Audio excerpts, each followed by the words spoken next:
can tell you people they were the devil's children. Greetings from Castle Goring, from Aurora, Mickey, and from me. Without further ado, I am going to plunge right in. So, if Aurora will let me, Jennifer Dunlaney says, Lady Colin Campbell, oh, this actually is, I'm plunging in with, I'm boasting. I'm sorry, I'm boasting. You'll understand why when I read it out. My husband and I were watching late night TV talk show.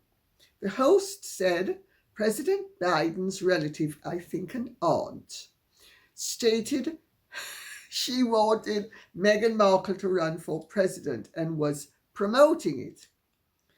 My husband and I looked at each other and at the same time said, Lady Colin Campbell was right.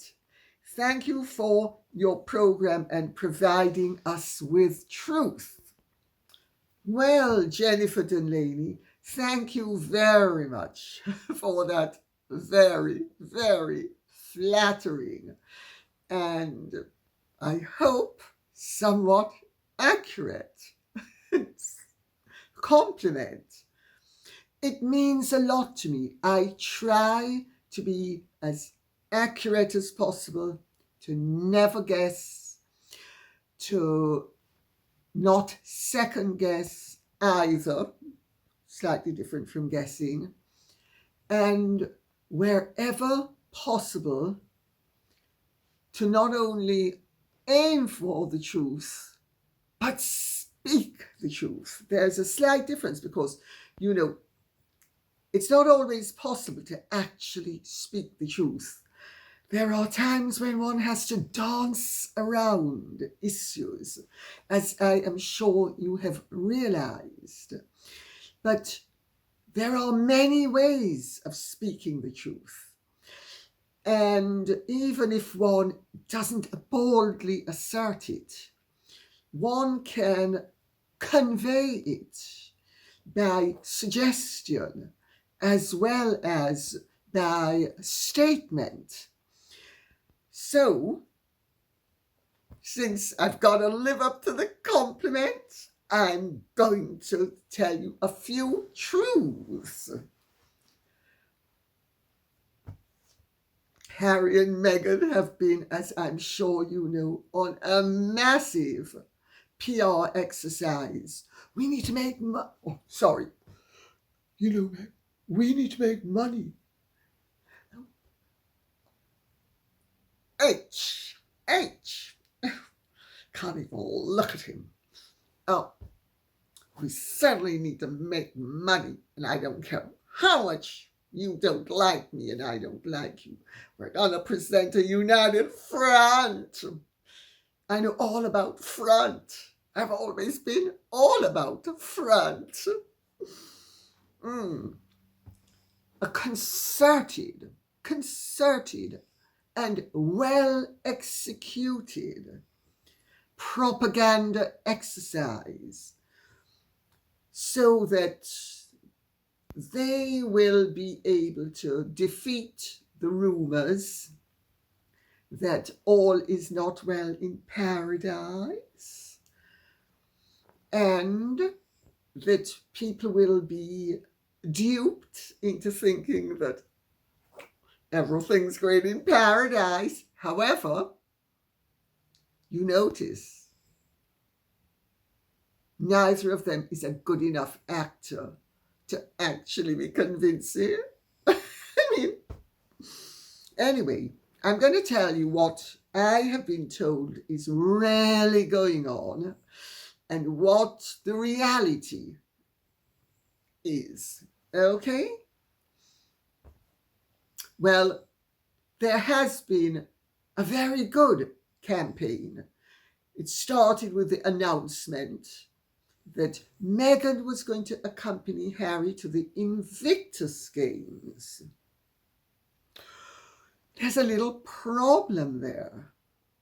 The Invictus Games fall the day after our beloved Queen's death, first anniversary.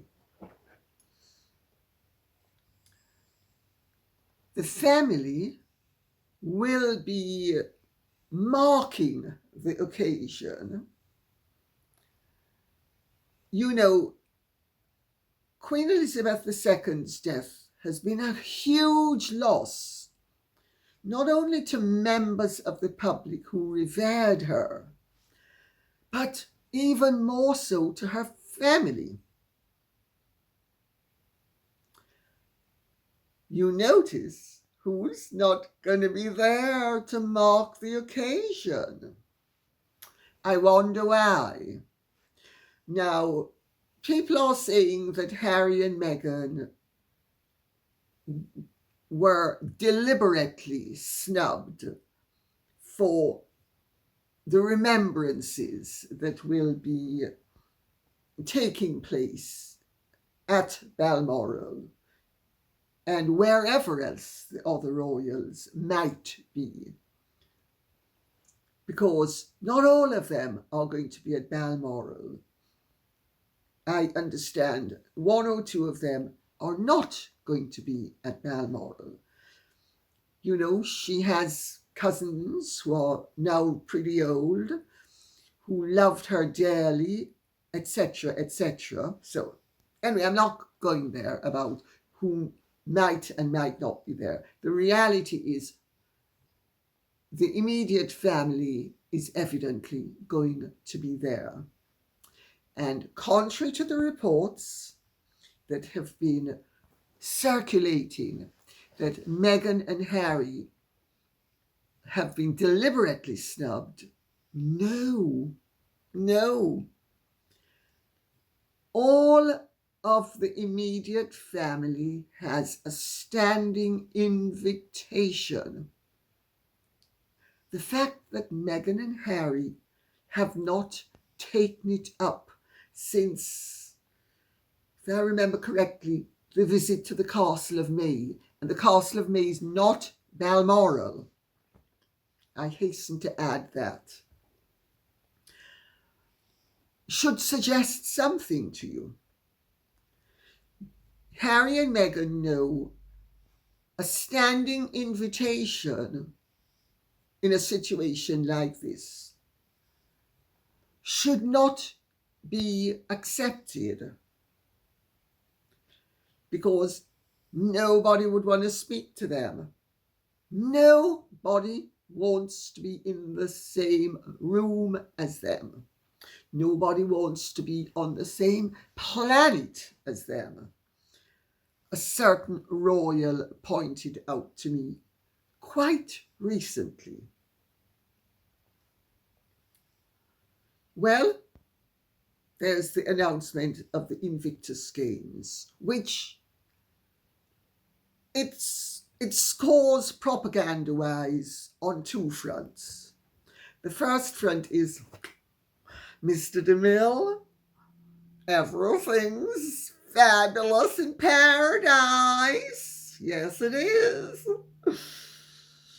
My co-star, little insignificant prince that he is, and I are Romeo and Juliet, Abelard and Eloise. What are some of the others? I don't think we'll go there. Yes, we will. Bonnie and Clyde. We're so in love that I can't bring myself to look at him. And he, being a better actor than I am, looked at me, but really looked beyond me. But we don't think the public's going to notice such little details. I mean, they're really dumb, aren't they? I think so, don't you? Everything I do suggests it. So,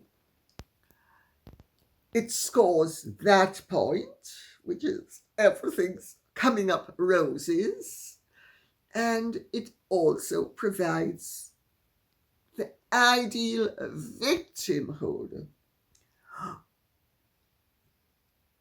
We've not been asked to Balmoral. We've been excluded. I mean, what a cruel world. All those racists, they don't want a woman of colour, especially after she bronzes up. No, they don't. I suppose they're really worried that the bronze is going to come off on the furniture. Soft furnishings, as we call it in California. So, they've scored on that point as well. And what do they then do? Wham, bam, thank you, ma'am. Like Cassius Clay stroke Muhammad Ali, punching and dancing like a butterfly and stinging like a bee, comes the second punch, which is Harry and Meghan sitting decoratively on the garden bench, surrounded by greenery. Oh, we're so natural, yes. I'm authentic. I don't have an artificial bone in my body, and I would never pose, never. Is this a good angle, Mr. DeMille? And they are, because remember, you are dealing with global royals. You're not dealing with American royals or British royals. You're dealing with the authentic global royal couple. So what have they done? They have joined forces.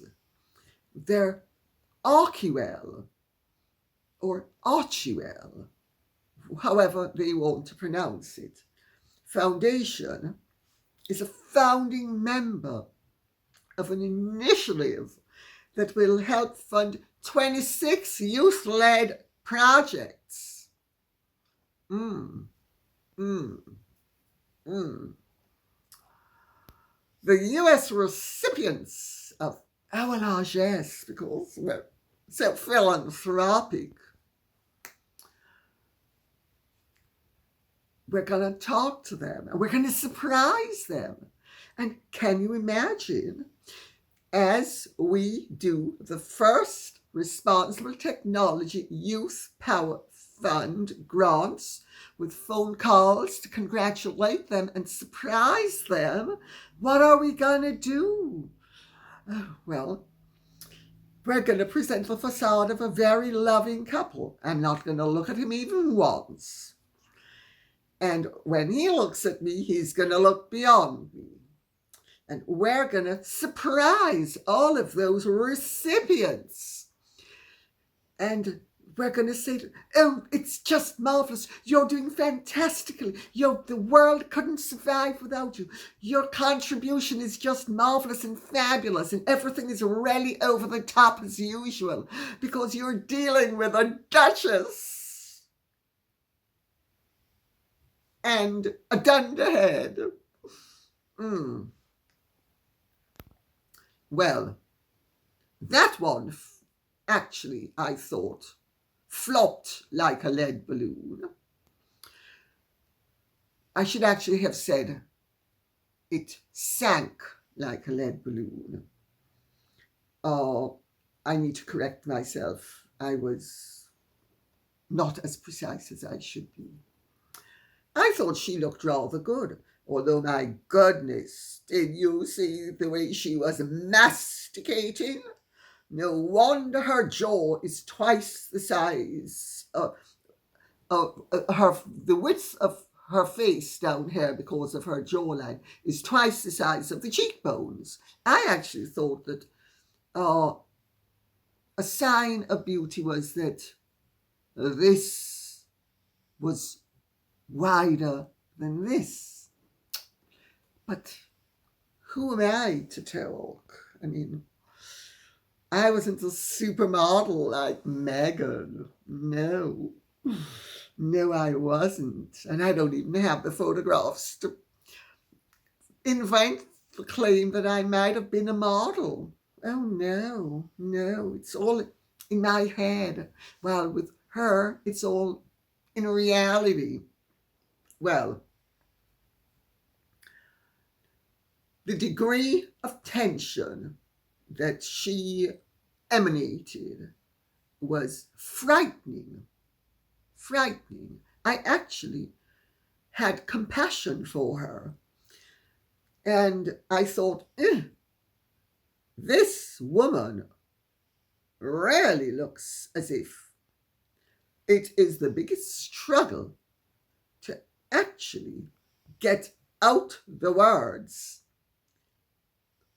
And it's as if she is sitting beside the most stinking creature. He is a better actor than she is. And so what does he do? He was far more natural. Far more natural. Although I'd like to know why he's developed alopecia. It surely can't be from the strain of living with Meghan, because, I mean, she's just so authentic and she just brings out everything that's positive in him.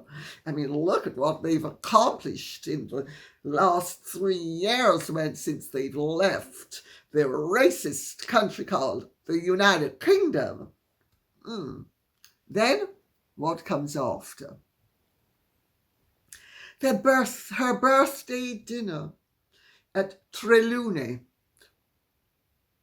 And I have to say, I didn't realize until I saw that photograph, and I thought she looked reasonably good. I thought she looked pretty good in the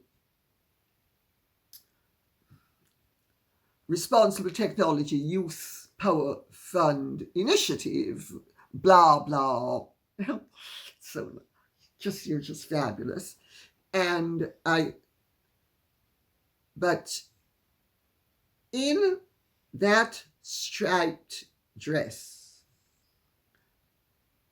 my goodness, that woman has some beam on her, and it's not reserved to the back.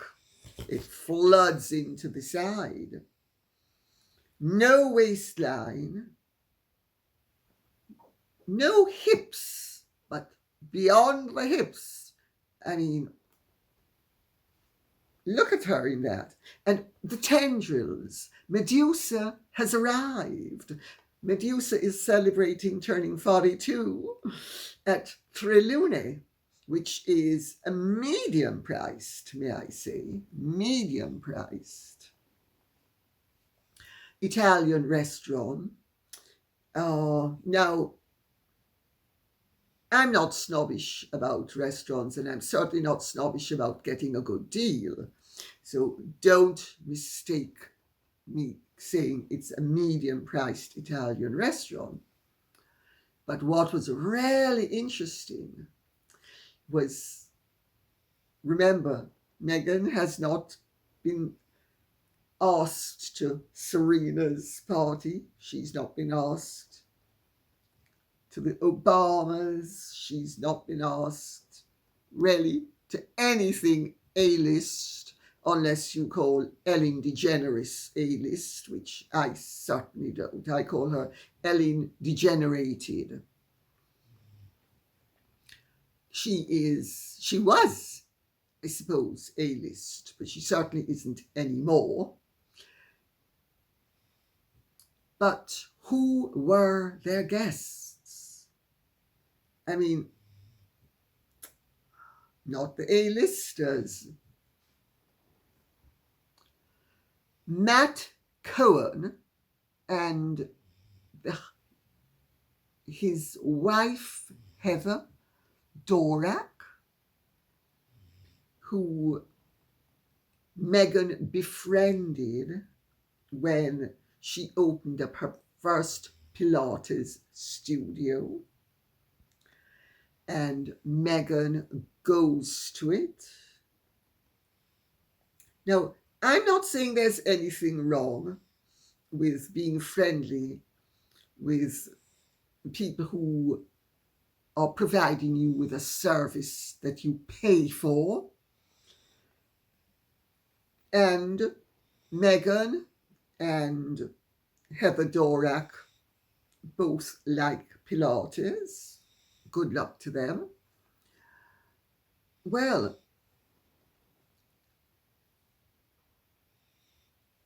you see the caliber of guest that they're reduced to celebrating with.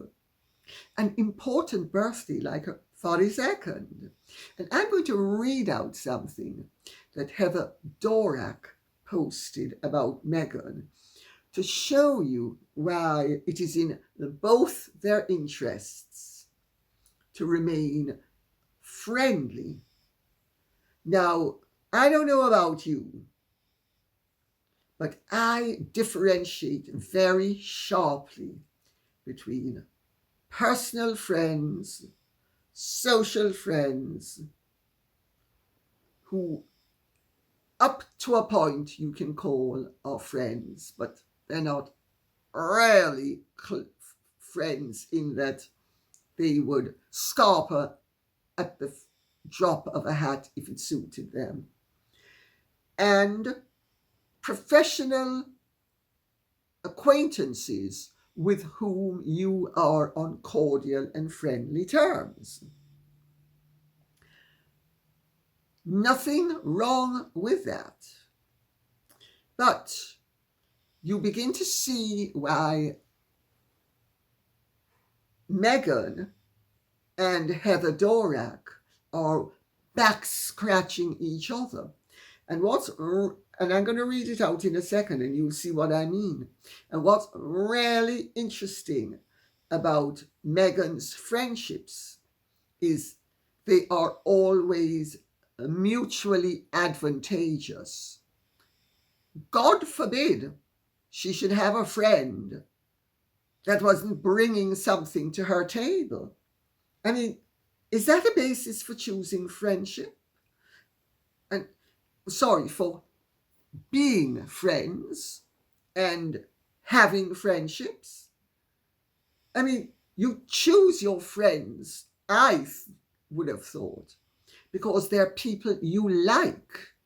And if they then come with worldly benefits, fine.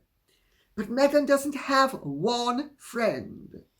And I am reliably informed by people who have known her pretty much for the whole of her life.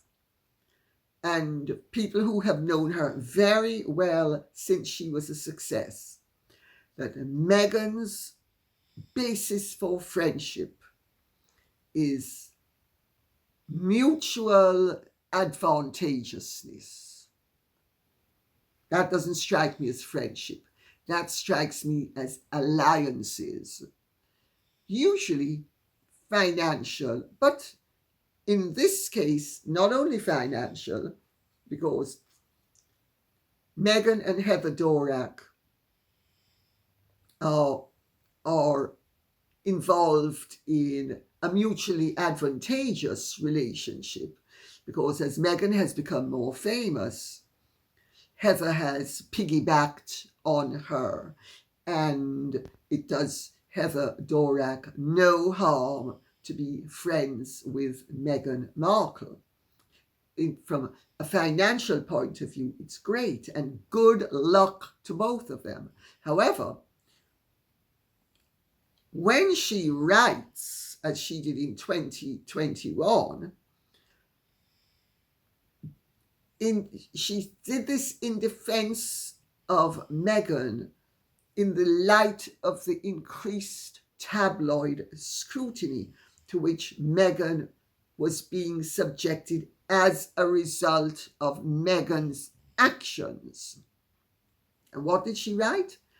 It's hard for me to watch her go through all that she has to, as the Meghan the press can love to hate.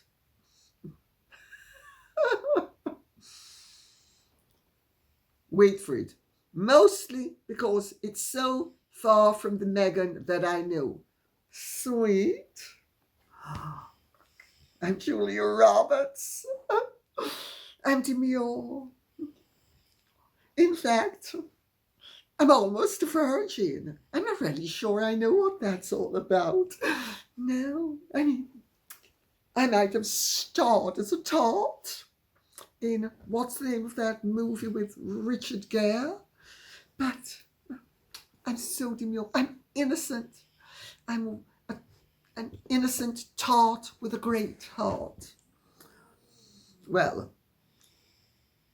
Julia Roberts might have been convincing in that role, but I'm not sure Meghan is convincing in being sweet. Anyway, mostly because it's so far from the Meghan that I know. Sweet, kind, always showing up. Well, of course she's reliable. You have something she wants. But I'm going to get back to the kindness in a second. Kind. 2 weeks ago, she was the first to surprise me with a gift after my knee surgery. 17 years ago, and here comes the singer, here's the truth bell ringing. She walked into my fledgling Pilates studio and instantly became my rock in all things early 20s. Career, love, figuring out how to adult. I think she means how to become an adult. Well, I would have thought by the time you were in your early 20s, you were already an adult. But what would I know? I mean, I thought the age of majority for women was 18. Oh, gosh. Am I being too exacting? To become, and she doesn't even say to become an adult, to adult. Oh, you talk about saccharine, that kind.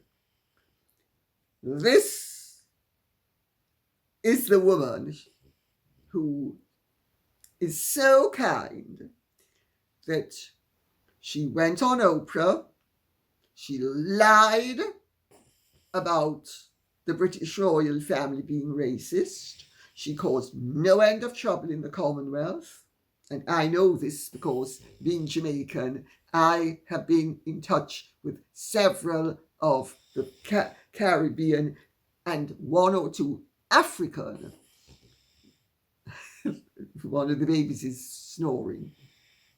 Ambassadors and high commissioners and politicians. So, kind. While Prince Philip was dying, she gets on television and not only lies brazenly, and then Harry tries to backtrack years later, saying she never accused anybody of racism. She said to Oprah, there's a difference between, I forget what it was, and racism. So she used the word racism. So she definitely accused the family of racism. And she had the unmitigated gall to make it clear that she and he thought that the interview should proceed, even though Prince Philip was hospitalized and everybody knew he was dying, and they knew he was dying. Take it from me, they knew he was dying, and tried to make out that it was all a con, that Prince Philip was conning them and conning the public, pretending to be ill to keep them from doing their interview. Oh, kindness, my God, of that level. Gosh, we should all have such kindness thrown into our faces by the grandson that we loved dearly and the granddaughter-in-law that never forgave me for having, and I'm now pretending to be Prince Philip, that never forgave me for having pointed out that she wasn't fit wife material. Kind. kind to her father, who bankrupted himself, literally bankrupted himself, to give her the cushy life that she now has.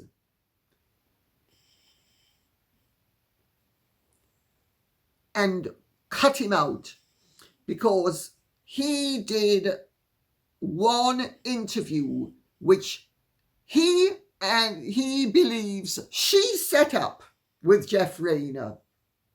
That's what he believes, that she set it up. So she creates that situation so that her father will be pushed over the edge and not make her wedding, and a wedding, incidentally, to which he has yet to receive an invitation. Kind. Oh my God, you talk about kind. That is an absolute example of kindness. And let's now get to the Queen. They knew the Queen was very ill. Any fool knew she was ill. You only needed to look at her. Some people think that the family deliberately kept from her the fact that the Queen was dying and had bone cancer.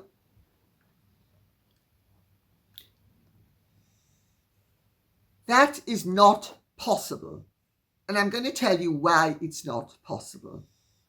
Harry and Meghan were on very good terms with Eugenie at that time. It is completely impossible that Eugenie would not have said something to Harry, even if she was warned not to go into anything in great depth. And Meghan, who can spot an opportunity a mile off, and in fact is even better at creating opportunities where none lie, will have had sufficient nous to know that the Queen was dying. But they turned down the invitation to go to Balmoral. They made a pit stop on the way to Germany, if I remember correctly. Or was it Germany? Anyway, wherever it was, they made a pit stop. I think it was going to Germany. So long ago, it's a year ago. They stopped and showed the Queen Lilibet, who, and I'm here to tell you, I know as a fact from somebody who is royal, let's put it that way, that the Queen never knew the child was going to be named Lilibet, did not give permission for the child to be named Lilibet. She thought the child was going to be named Elizabeth, and anything to the contrary, I am assured, is not the truth. And they want a photo of Lilibet with the Queen. And what does the Queen do? She point blank refuses to allow it. So they have the standing invitation to Balmoral that they ignore because they're going to spite the Queen. And this is the belief of certain people closely involved with the matter. Let me put it that way. That they were going to hurl their toys out of the crib like the infantile creatures that they are, because they hadn't got the photo up that they wanted for matching purposes, and the Queen didn't give it to them precisely because she knew what they were about. And even though they knew she was dying, And you had to have known she was dying if you were in the same room as her, Harry and Meghan. Give me a break. I mean, do you think everybody is as dumb as you think people are? I mean, really, it's unbelievable. Anyway, so fast forward to today. The king, as I said before, has been taking soundings because nobody on this side of the Atlantic, except one rather pathetic editor of a second-rate magazine, believes that all is well in Montecito. Most people who are in the know believe that the marriage is in trouble. That doesn't mean it's going to be terminated in the next 2 weeks or even the next 2 months. But let us see what happens in the next 2 years, because I am informed that if Meghan manages to pull a rabbit out of the hat, whether it's in the shape of some professional success. And remember, Meghan has never been a star. She's had limited professional success, but she's never been the top player that she would have liked people to believe she was. But if she manages to pull a rabbit out of the hat, and she might well do so, because let us see what happens when Harry goes to Japan. Is Harry going to meet up with Emanuel's brother, who is the ambassador, the American ambassador to Japan? Is it going to be a photo op that Ari Emanuel has managed to formulate so that he can try to get some bookings? Because you see, what's happening at the moment, I am told, is really rather interesting. Because Ari Emanuel he's excellent, by the way, at what he does. And he has been pulling magic sticks out of a magician's hat. He is in bed professionally with Netflix.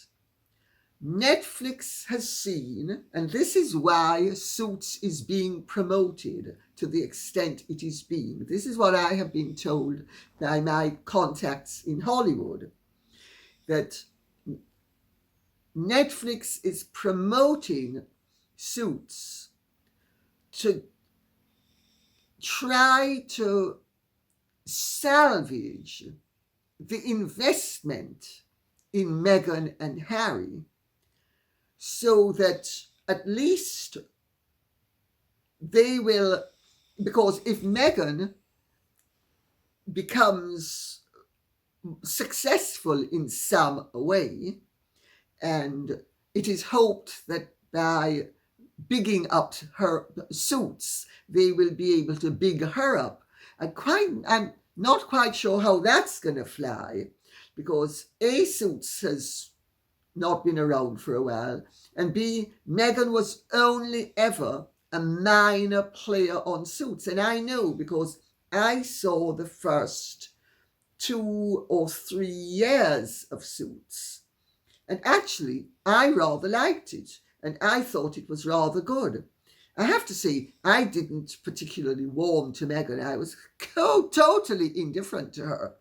The only time that she ever really struck me as anything noteworthy was when her father, her black father, came on the scene.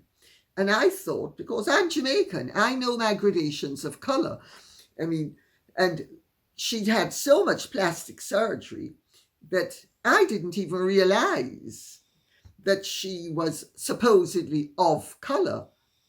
I thought that she was just a reasonably olive-skinned Caucasian who really had rather exotic looks, and might have been part something, but I never thought for a second that she was part black. And that's the only time that she really struck me. Nevertheless, Ari Emanuel has, with the connivance of Netflix, they are trying to push suits so that Meghan can be pushed into doing something, and hopefully they will make a lot of money. Well, if there is a divorce, and this is what's really interesting, if there is a separation and then a divorce, Meghan becomes far more marketable in a sensationalistic way than she is as Harry's wife. That is what I've been told is the thinking in Hollywood. And although she is box office poison at the moment, there have been other actors and actresses in the past who were box office poison, who something flipped with and flipped their desirability. So, I hope all of this makes some sense to you, and I thought I'd update you on the state of play at the moment, because there are mixed messages that have been emanating not only from California, but generally, and most people don't know what to make of what's going on. Well, my understanding is that the marriage is sufficiently rocky for even the king to be preparing for the possibility down the line that there will be a termination of the marriage. And as I said, it doesn't have to be in a week or two, not even a month or two. You know, I was saying to a friend last night who is a very famous British aristocrat, and I don't want to say more than that because I don't want to give away who she is. But if I went into other matters, people would immediately alight upon who she was. And I was saying that, you know, I find it perplexing that the general public expects somebody, if a marriage isn't going well, and even if they decide they're going to part ways, to just immediately do it. I said, I've never known anybody that I'm aware of that ever left a marriage precipitately. And I said, you know, I'm struggling to understand why people expect that the Sussex marriage, if it's in trouble and if it's going to come to an end, and even though lawyers have been called in by Harry, that why would people expect it to end very quickly?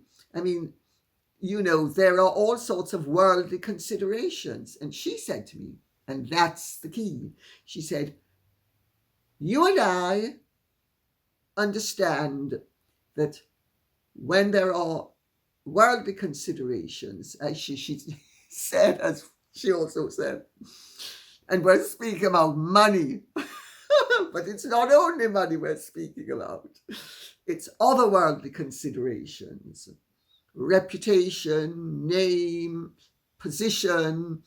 There are all sorts of worldly considerations when you have money and or a certain position in the world that kick in, and nobody leaps precipitately. Nobody. I certainly didn't. Nobody. I've never known anybody to leap precipitately. Not even my notorious father-in-law leapt precipitately. When you need to put your ducks in a row, you take your time. I hope this has been of some interest to you. I thought it might be useful to address the truth and where the truth lies and where the lies lie as well, and where the terrain suggests certain things, that everything doesn't happen overnight. And I hope this has in some way illuminated the subject in a way that, because it strikes me as really rather bizarre that so much of what has been said in the last few days and maybe even weeks and including by pretty well-established journalists, they have no understanding of the world that Harry comes from and that Harry and Meghan are functioning in and live in at the moment. And believe me, Meghan has taken to good living the way a duck takes to water. And on that note, I will say thank you very much. I hope this has been of some interest to you. If it has, please keep the questions and comments coming in. And Godspeed. If you have enjoyed this, please like, share, subscribe, press the notification bell, and take good care.